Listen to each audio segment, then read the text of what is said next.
cái 1. Yeah, 3, 4, 5 and R, 6, 7, 8. Tức là cái nhấn nó sẽ ở 1 và ở 5 này. Then we have 1, 8, very equal. Còn nhịp 8 tiếp theo nó rất là bằng phẳng, rất là đều bằng nhau.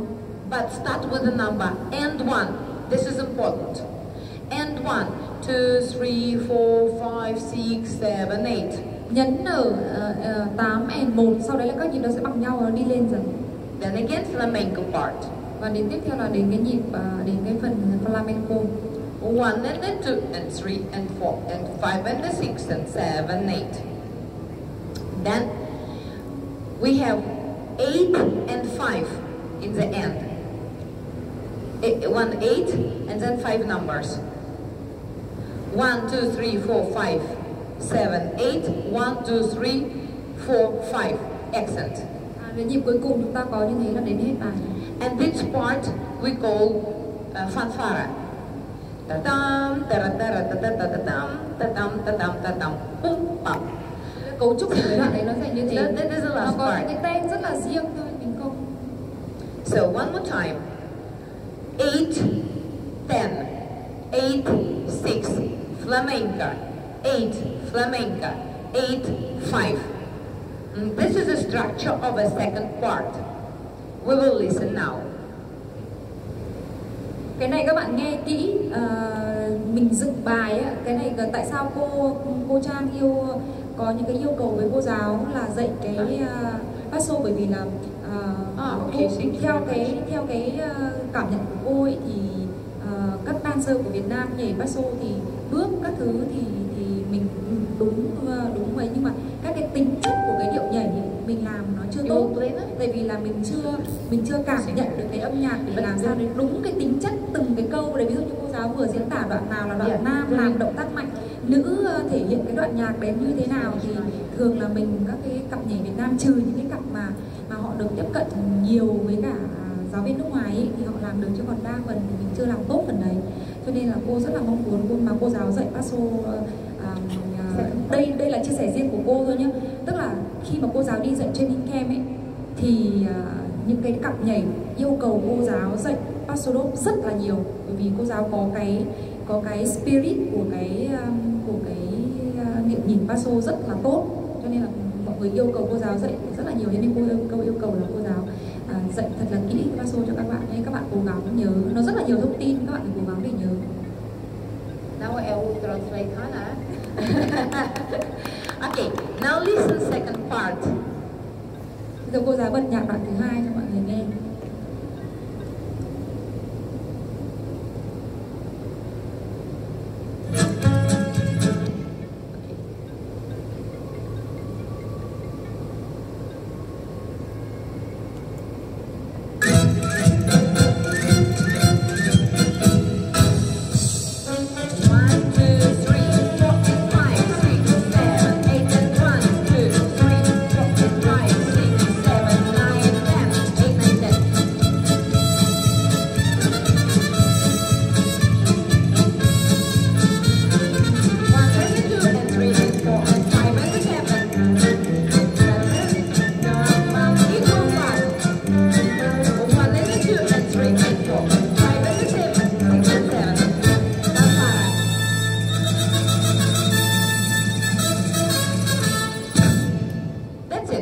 Thank you very much. So again, it's important to be clear with that music. So I will ask, do you have another kind? For example, like guitar, Spanish guitar, pasodoble with Spanish guitar. What do you have? Okay, we try. We try different music and try to find the same, but from the first accent. Yeah, okay, so 2. Yeah, okay. The first part, very good. Đây là đoạn đầu này. This is it. Growing up. 1, 2, 3, 4. 1, 2, 3, 4, 5, 6, 7, 8. And 1, 2, 3, 4, 5, 6, 7. Yeah, it's our part.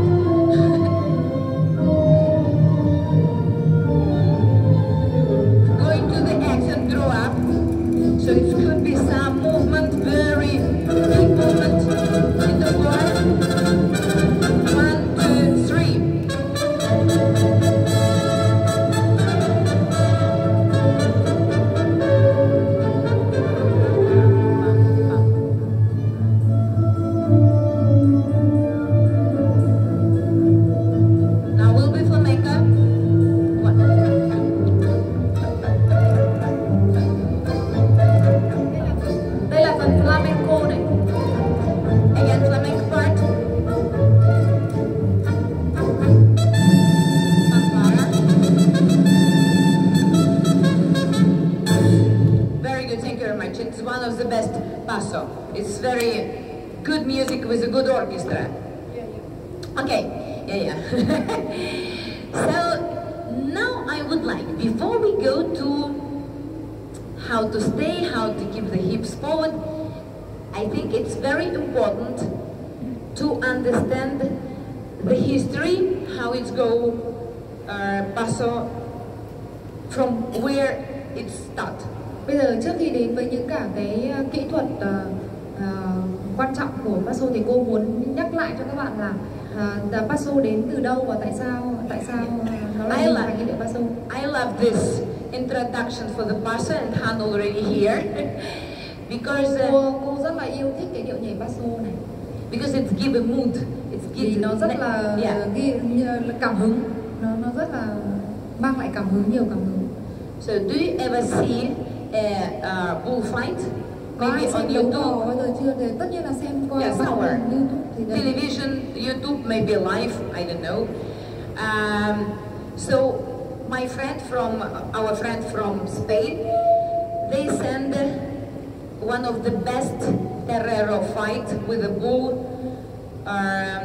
on video. So I saw it in video. Cô có người bạn ở Tây Ban Nha, cô gửi cho cô Svet một cái video clip mà cô cho là trận đấu bò hay nhất từ trước đến nay mà cô được xem. Many years ago, when it was still allowed to have a bullfight, now unfortunately in many areas it's closed. Bây giờ ở Tây Ban Nha thì cũng nhiều nơi người ta cấm rồi, nhưng mà có những nơi người ta cho biểu diễn. Yeah, I couldn't come. I couldn't see that somebody killed somebody. Mà cô thì cô không dám xem trực tiếp. So that's for me. Cũng hơi kinh khủng, cô không dám xem. But on video, I didn't see the end. Nhưng mà ở trong video thì cô cũng không xem đến những đoạn cuối, vì đoạn cuối nó cũng thảm khốc lắm. So it was fantastic. So that Terrero, very good posture, very good. How to say posture? Figure, big shoulders, slim hips, long leg. And người đấu sĩ người ta rất là đẹp, người ta hình dáng đẹp và nói chung là actually the first idea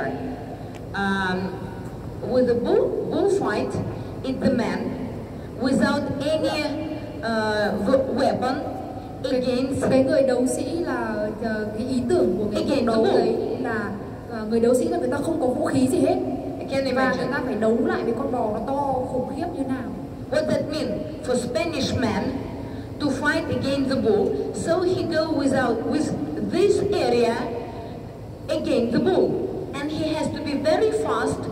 That this great, big, and very strong animal pass and don't touch him.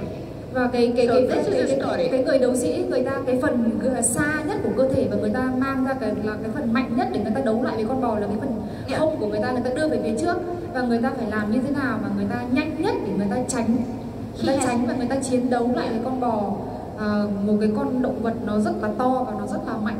Yeah, and he has only material. I mean a cape. Và người ta cái thứ duy nhất mà cái người đấu sĩ có là cái tấm vải. So cape, it's not only in the hand, it's also a stick.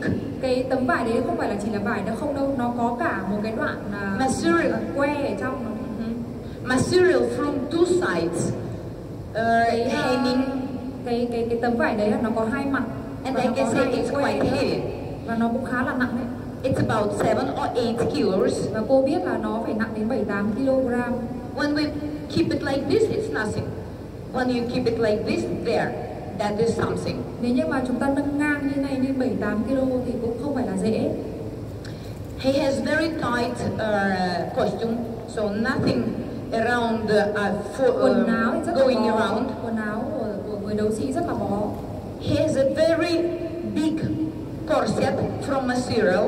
Có cái corset, tức là cái phần bó rất là chặt ở cái phần. And this is only the one weapon. It's only two weapons. It's here, two knives. Thực ra là cũng có hai cái thanh kiếm nhỏ. Yeah. In the last moment, nhưng mà chỉ dùng ở những cái he giây phút know cuối cùng exactly the point Khi nào- how to kill for a second. Khi nào In a mà second. người đấu sĩ người ta nhận thấy là cái điểm này là điểm kết thúc con bò được thì người ta mới dùng đến. So, as the better torero, clothed, but it's really, for me, I saw many bullfight on YouTube, on television, doesn't matter. But I even couldn't imagine that is a part, just muscles and aggression. Đấy, cái con bò nó to như thế, đầy cơ bắp và hung hãn. So he stayed with this material, and Và cái người đấu sĩ because cũng he không was phải so như thế thôi. good, the bull passed like this. So he Và cái anh đấu sĩ mà cô giáo xem ở trên băng thì anh ấy tốt cho đến mức Yeah. mà anh ấy giữ con bò nó sát vào người anh ấy luôn. It could be there. It's also right. But he put material like this that the bull really nearly touch him every time. Và anh ấy vờn cho cái con bò nó cứ đi sát vào người anh nhưng mà nó không chạm được vào người anh ấy. They stand on a sand. Và cái người đấu sĩ đấu ở trên cái đấu trường là ở dưới đó là bằng cát. And you can really see how he go in the sand to be strong, and that material together with this power which go under material or under cape will not destroy him. Và mọi người phải thấy là nền thì bằng cát mà anh ấy phải tạo cái lực như thế nào, anh ấy bấm chân xuống cái nền cát như thế nào để cho anh ấy sử dụng cả cái tấm vải đấy với cái hình ảnh như thế, và để cho anh ấy vẩy cái tấm vải nó không kéo anh ấy đi theo.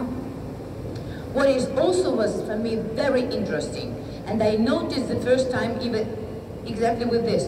So the bull fight, and he turned back into him and go present Và himself cô ấy to thấy rất là bất to ngờ the audience. sau khi mà cái anh đấu sĩ anh ấy cho con bò nó chui qua người anh ấy xong thì anh ấy quay lưng đi, anh ấy không thèm nhìn. And Anh he ấy- turned already, and he already started to con bò thì nó rất là run. cáu In the rồi. last moment, he again find the position, and Và he nó sẵn just sàng nó passed quay trở near. lại, nhưng mà anh đấu sĩ thì anh ấy cũng rất là chủ động, anh ấy luôn luôn tránh được nó. And interesting that it was a lot of what we dance in a paso.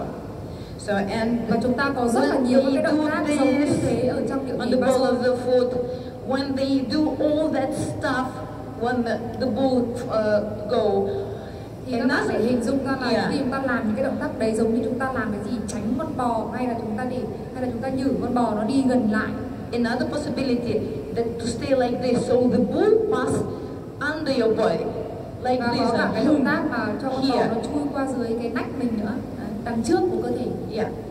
And actually, I was very amazed with one of the last part of this fight. Và cô ấy thích nhất cái khoảnh khắc này trong cái đoạn. The bull already tired Con bò nó of bắt this đầu mệt fight. rồi. And the guy, this torero, stay on a knee. Và anh đấu sĩ anh ấy So the bull still like this. con bò thì nó mệt The thì girl on a knee, anh ấy quỳ xuống play dưới, with the bull around himself, anh ấy vờn standing con on a bò knee. nó chạy xung quanh. Wow, that is really, that's really amazed. Và đấy là rất là đẹp. So that is actually what we have to imagine like an actor. Và chúng ta When phải we cảm dance. giác như chúng ta giống như là người đấu sĩ đấy, giống như những nghệ sĩ như thế, để chúng ta làm những cái động tác trong Paso. I'm also not from Spain.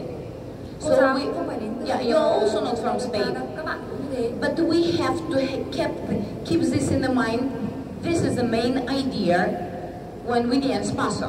Nhưng mà chúng ta phải giữ cái cảm giác đấy để chúng ta nhảy Paso thì chúng ta mới làm ra được Paso. Okay, this is more for the men part.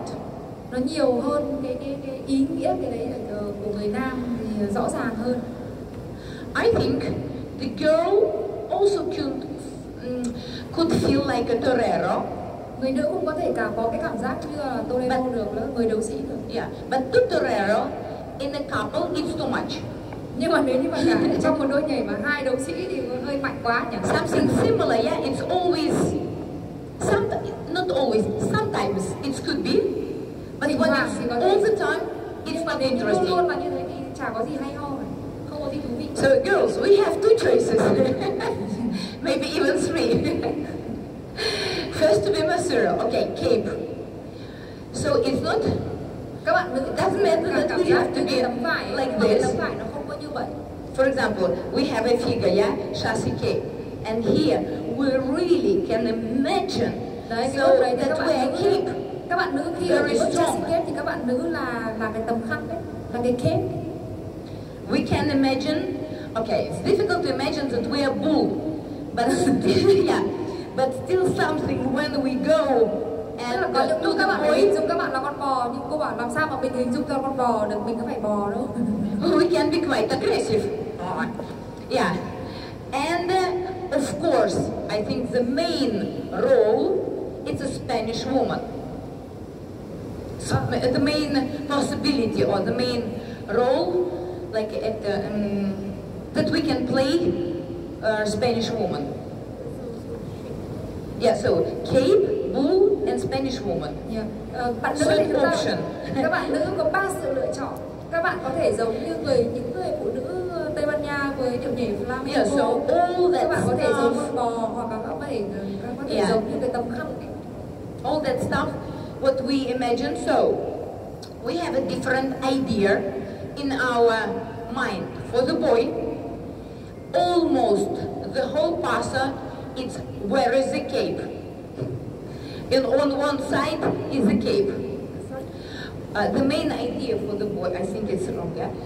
The main idea for the boy, where is the cape? On which side is the cape?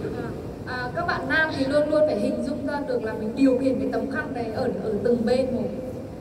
We will try now, the girl, how we keep this long skirt, we even can have the hand like this. Các bạn nữ cảm giác như chúng ta có đấy mặc Because cái tấm actually váy dài nhưng mà it's chúng ta very cầm cái váy much- lên như thế, tay giống cô giáo kìa. A skirt feeling. And this will Đấy be là there. Yeah, exactly. cái cảm giác cầm váy. Yeah, how would you take the skirt? Like Cầm this. váy lên xem nào. Okay, this is idea. This now you are in Đấy the là cái ý mood tưởng of của chúng ta muscle. hình dung ra là như vậy. Yeah, exactly. That's a little bit different, don't it? Okay, so stay a little bit more apart and I think curve here. Các bạn đứng Now we go to muscle. đứng nửa vòng đi, đứng nửa vòng lên đi. Đứng giãn xuống dưới cái nhóm của Bảo với cả của Quốc đứng lùi So xuống. we have, Thế. for the man and for the woman, we have a different technique to put the body, to put the hips forward. Các bạn chú ý này, phần này rất quan trọng này. Nam và nữ, cái vị trí của hông là hơi khác nhau nhé. Cái kỹ thuật hông là hơi khác nhau nhé. So first of all, spine is straight. It doesn't matter. Đầu tiên và So, giống nhau là spine cái is phần, straight. phần trục xương sống là thẳng thì không có gì khác biệt cả. Very stretch masculine corset. Và cái phần Inside. corset của các bạn đâu rất chặt và giống như buổi It's sáng. very similar in the first moment, like rumba. We stretch our body. Căng giãn người ra. Now, for the girl, Bây giờ đến các bạn nữ we này. don't need to be very strong here, Các bạn không cần phải rất là mạnh giống như nam như thế. but the hips have to be forward. Nhưng mà hông phải về phía trước. So we use our tailbone. Các bạn chú ý đến cái đoạn xương cụt. Tailbone, go forward, we imagine. Go forward and down somewhere there. Giống như các bạn So- hình dung ra cái xương cụt của mình nó nối dài ra đến tận đằng trước ấy, về phía trước của cơ thể ấy. Mhm. I will say now for the boy and then we will try all together. Boys, Bây giờ cô nói đến các bạn nam. I find out that more visual effect of a hip are if you use two parts of your body. Cô có cái hình dung hai phần ở trong cái phần này các bạn. This short part, you know, shorts. Sáng yeah? nay cô nói về phần short part là cái phần quần short rồi đúng không? Đấy. Short Đấy. part connected with this joint. Nó kết nối với cả hai cái điểm trước của cái xương chậu ấy, xương hông của các bạn ấy. So short part go forward, this joint go open, but Và not open up. hai cái phần điểm của xương There. chậu đấy ra phía trước, xuống dưới nhá. So it's much more aggressive hip than we have. Nó rất là mạnh, nó rất là nén. Try it. Các bạn thử đi, các bạn nam thử đi. Of course, it's many possibility. It could be this part, it could be this part, it could be this part. I find out for myself when I show. Yeah.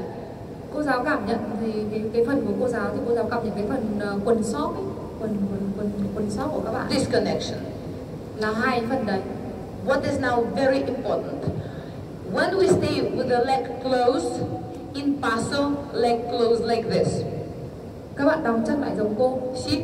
Stretch. Như này không đúng, đúng không? Đóng bàn chân lại. Next very, yeah, sorry. Next very important connection or coordination. Và sự kết hợp tiếp theo cũng rất quan trọng này. Hip, knee. Có cả đầu gối nữa. Hai cái điểm của xương chậu này, hai điểm trước của xương chậu này. If my knee will go backward, nếu cái đầu gối ở phía sau này, không ở phía trước này, I will have a wrong reaction in the body. This is wrong. Như thế này sẽ sai.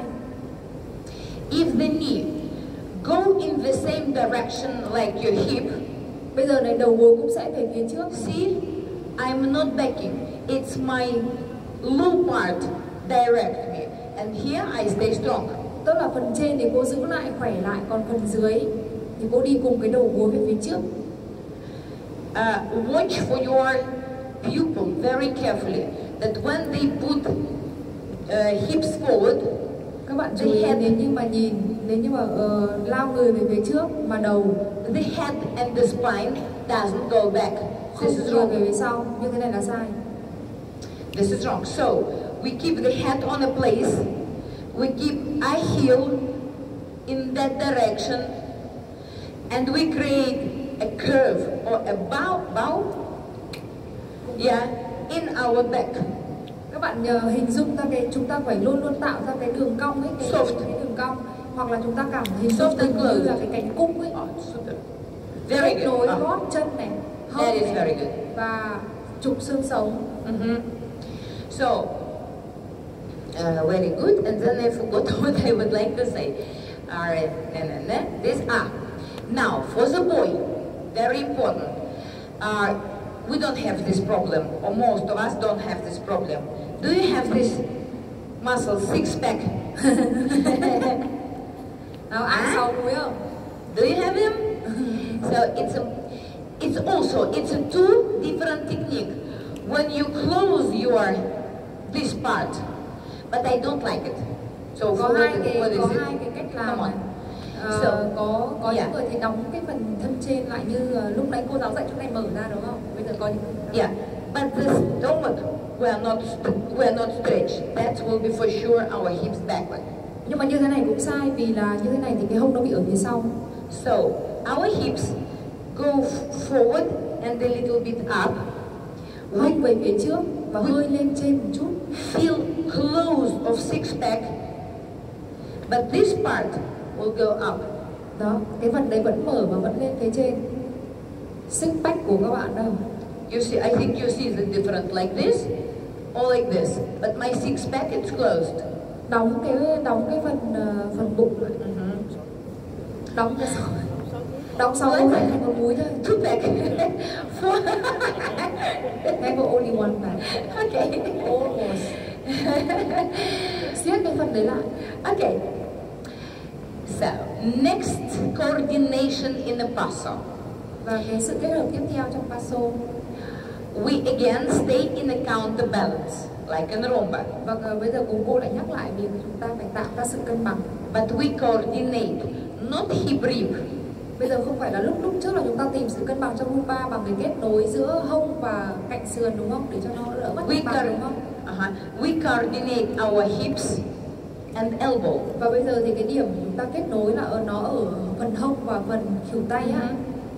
So I stay now just normal. And now I stretch my body in a different direction. Cô tạo ra sự ngược chiều để cho nó cân bằng đấy. Yeah. Good. Stretch. It's not position. It's an inside stretch. Inside tức là bên trong ấy, chúng ta giãn ở bên trong ra. Good. Another side. Cạnh bên kia. Change the side. Đổi bên đi, các bạn đổi bên. Now again, change the side. Và đổi bên tiếp. Stretch. Làm từ change the side, stretch. Change the side, stretch. change the side and stretch. Okay, girls, you go a little bit backward. Of course it's not the, and now boy dance. Okay, now the shape of a hand, important. Cái hình tay này, các bạn chú ý nhìn hình tay của cô. So first of all, it's actually paso. It's totally different to all what we danced before. Paso là một điệu nhảy hoàn toàn khác với những gì chúng ta tập từ đầu. Yeah, it's not rumba, samba, cha-cha, and for sure no jive. Rất là khác, rất khác với loại nhảy còn lại. Yeah, so it's really just alone with their feeling, and it's very good. Và cái điệu nhảy Paso nó có cái cảm nhận riêng của nó. So now, how we put the hand? Of course, we put the hand in our this part armpit. Cái hõm tách đấy là chúng ta luôn luôn phải giữ. And if you will touch this part, các bạn giữ vào phần tay. it could be flat. Phẳng cái tay. Now it's flat. Phẳng cái lòng bàn tay. Or it could be back and front muscles very strong. Now it's like this. That is important. So I stretch my arm. That's Găng tay ra. here is a air ball. Và nó giống như cái quả bóng bay ấy, chúng ta giống cái chỗ đấy nó giống như cái chỗ hõm lạnh, nó giống như quả bóng ở trong đấy. Okay. Tạo thành cái hõm lạnh. Yeah. Then here in our elbows, also we feel that it's not stretched, it's not just bent. It's also we fulfill this joint like with the air. Also, air ball, Trong đấy air ball. các bạn cảm giác này, cô giáo nói cái này nó rất là lạ và rất là hay này, nó giống như cảm giác chúng ta có một quả bóng ở trong này này. Tức là như này là phẳng này, như này là không phải là hõm lại cô làm được cái này. Cô có quả bóng ở trong này này, ở đây cũng thế. Đó. Yeah, right. I agree. And now the wrist. It's also we put that muscles inside. We take the air. Chúng ta giữ cái không khí, chúng ta muốn nắm Take giữ the lại. air. No. Take the air. Cầm lại, In your wrist. cầm nó lại, nó có tô Wrist, ở đây, wrist, tức là wrist. volume, tức là Yeah. có lực giữ lại. Now you have an energy in the wrist. Đấy, thì chúng ta sẽ có cái lực ở trong đấy. We can walk, but still we are not doing like this. This is no energy. Không gọi như thế là không có lực. We feel it. So put to the side. Now, Mở tay ngang ra. yeah, sorry. When we put the hand to the side, it's important Khi chúng ta đưa tay sang ngang này, wrist lower than elbow, elbow lower than shoulder or armpit. Well, cổ tay thấp hơn khuỷu tay thấp hơn bả vai. this is wrong. This is completely wrong. So this is right Cái hông position. xuống. Normally, we don't have symmetric position or equal, symmetric, similar, right and left. Chúng ta không giống nhau, hai bên chúng ta không giống nhau đâu. It's very seldom. It's very seldom only when the man go for some accent. That is it. Chúng ta có một cái động tác như vậy thôi, nhưng mà nó cũng rất là accent, tức là nó rất là hiệu quả ấy. Nó không giống nhau, đại là nó không giống nhau. Normally it's one side is more important. Here is a cape, so I try to Thường thì làm một bên một thôi, chứ ít khi làm hai bên như thế. put my hips away from my elbow, and another hand Cố gắng giữ cái hông của mình càng xa cái tay, càng xa cái khuỷu tay càng tốt. complete the idea of a cape. Và rõ So ràng maybe là here, như kiểu cầm cái khăn. And now, take your hips as much as you can on inside stretch from your elbow. Kết nối từ cái khuỷu tay này đẩy xuống dưới cái hông của mình. Now we change, and again, we take our hips as much as we can stretch from our elbow. Căng cái hông ra. Ví dụ như bây giờ đang là bên trái thì đẩy And bên again. trái xa. Đấy, để tạo thành cái hình, And again, tạo cái again. khoảng không cho con bò nó chui qua đây. and again, and again. Bravo. And again. And again. Okay. What it's necessary to, that is not bad at all. It's quite good. Cũng tốt, cũng tương đối tốt rồi. Say me, is it right what I did now? Tại sao có ai giải thích được tại sao cô làm này không? Is it right now? Something wrong. Bây giờ đang đúng hay đang sai? Yeah, because I go with the upper part. Bởi vì cô đang đi người, cô đang đi bằng người. You stay, your head on place. Đầu giữ nguyên tại chỗ này. Your elbows most on place, but we try to stretch in that direction. We stretch hips away. Cô đưa cái hông của cô ra xa và cái khuỷu tay ra xa. No, it's upper part. Take your hips away. Phần trên thôi. Đưa Yes. Bend your knee. Đầu gối trùng, không căng gối đâu. Căng gối thì là bị đưa cái về đằng sau đấy, lúc nãy cô nói đấy. Good. Đầu gối phải ở phía trước mà. Very good. Change. Đổi bên. Bend your knee. Trùng gối xuống. Bravo. Close. Đóng cái xương Very chậu good. lại. Change the direction. Change. Đổi tay nào. Bend the knee. Trùng gối xuống, khép đùi vào. Very good. Relax. That is very good. Now you stay absolutely in a good way. So watch. Đang làm đúng dần lên rồi. Watch wrong picture. First, Bây giờ nhìn làm đúng hay sai này. there is wrong straight leg with some here. Đứng This thẳng. is first sound. Nhưng mà nhìn thế này là sai ở đâu ạ? When we have a bent leg, we always don't have any gap. Đóng đùi lại, không có khe hở đùi.